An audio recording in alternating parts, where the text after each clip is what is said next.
Hello everybody and welcome to Romancefull's Tarot. I'm about to begin here with a reading. Now this reading is for the 11th of October 2020.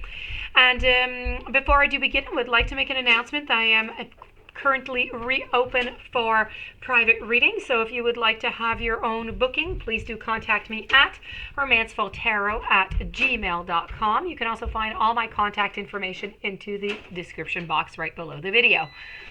If you do, this is a general reading like I was saying, so if ever you feel as though it doesn't quite resonate with you, it doesn't feel right, it's okay. It's a general reading, so just toss it to the side, okay? It will be good for another moment. That being said, if you're new to the channel or if you've been here already multiple times and you do enjoy the channel, please do take a brief moment to click the subscribe button to show your support to the channel and to myself, and it would be greatly appreciated. So, with no further ado, we're going to begin this reading. This reading is destined to the sign of Virgo, and this is all about your blind spots. So we want to know, what is your blind spot in love? What is it that you are just not realizing? Okay, so let's go and find out what this is. I'm going to finish it off since it is a romance, it's in love, so it's a lover reading. I'm going to finish it off with a little heart and soul oracle card and a lover's oracle.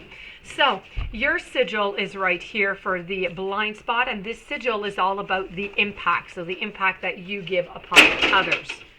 So if you have drawn the sigil, you are not seeing the impact that your thoughts, your beliefs, your words, or your actions are having on others.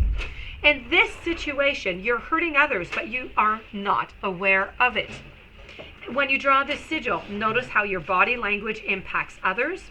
Are you choosing words that can be mean or misunderstood and provoke negative feelings? Are you not realizing how you might be casting doubt on the value of other people's inputs or ideas?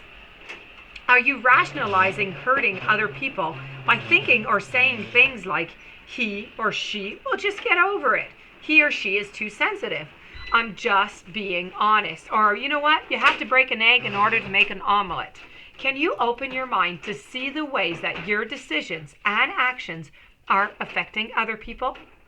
Imagine a 2-year-old child who perceives the wolf revolving around him or her completely. Essentially, we have an egocentric worldview, and this is why we take everything personally as children. For example, if mom and dad get divorced, it's because of me. This is the 2-year-old that does not practice external consideration yet. He does not think about how his whining or crying affects his parents.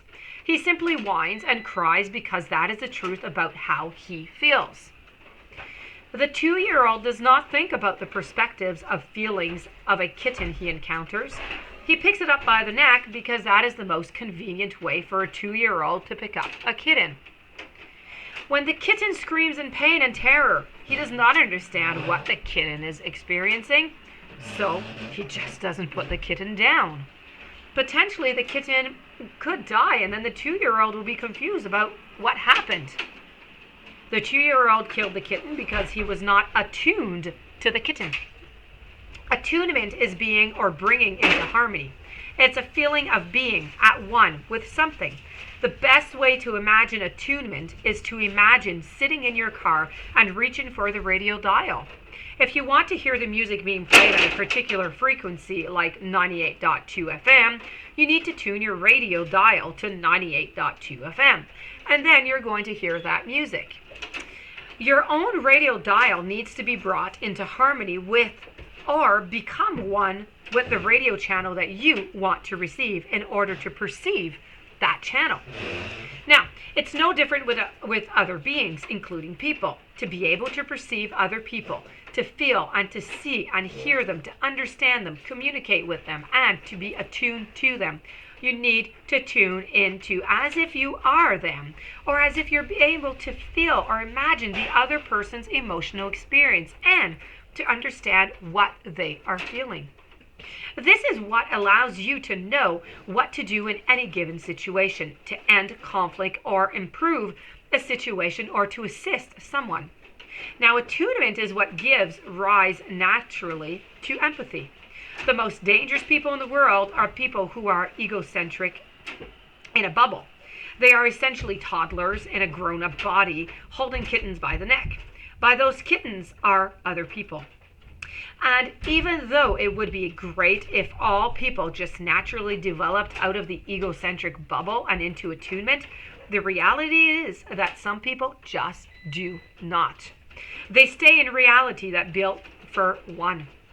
There are people who live by the philosophy that we are totally responsible for how other people feel, and there are people who believe that we are in no way responsible for how other people feel. So both polarized views do not represent a full picture of reality, and thus both polarized views are also leading to suffering. Also, both philosophies have arising a way to cope with trauma. Now, when you draw this card, you have to be currently falling into the second illusionary philosophy. The main problem with the philosophy is that those who support it see themselves as separate. No matter whether they preach oneness or not, everything you think, you say, you do affects the whole. You cannot escape this no matter how hard you try, because oneness is one or more objective truths of this universe. Now, many of the people who adhere to the philosophy that they are not responsible for how anyone feels think that they have it all figured out because they aren't in a lot of pain. But they are not in a lot of pain because they have found ways to dissociate from feeling it in and of itself. They have created coping mechanisms to avoid feeling, which automatically includes understanding what others feel. This is because when you're feeling others, you are still feeling them through your own body, and these people are unwilling to do that. If you adhere to the philosophy that you are not responsible for anyone else's feels, you are not in a relationship with anyone but you. As a result, people are going to treat you like the enemy, making people seem as if they are even more dangerous for you to connect to. And when you draw the sigil, in this scenario, the only way to be in alignment in reality is to see that you are negatively impacting others. You need to recognize how and choose with your free will to be responsible for how other people feel. Now, if you do this, you're going to change your thoughts, your words, your actions, so you're not causing others pain with those thoughts, those words, and those actions. A very important card. Very, very important message, this blind spot. The heart and soul. The heart is the true seat of power, so just love everyone involved and all will unfold gracefully in its own time. An angel watches over you with patience, love, and perseverance. All will work out fine. Be guided by the heart of the wisdom within your heart. And Lover's Oracle wants you to know, very sweet and simple, deep in your heart, you already know the answer. You need to do what feels right.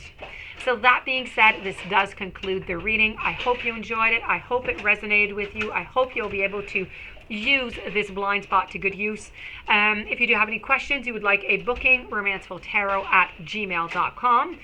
Please don't forget to subscribe. Stay tuned for any following readings and have yourself a blessed weekend. Thank you for being there.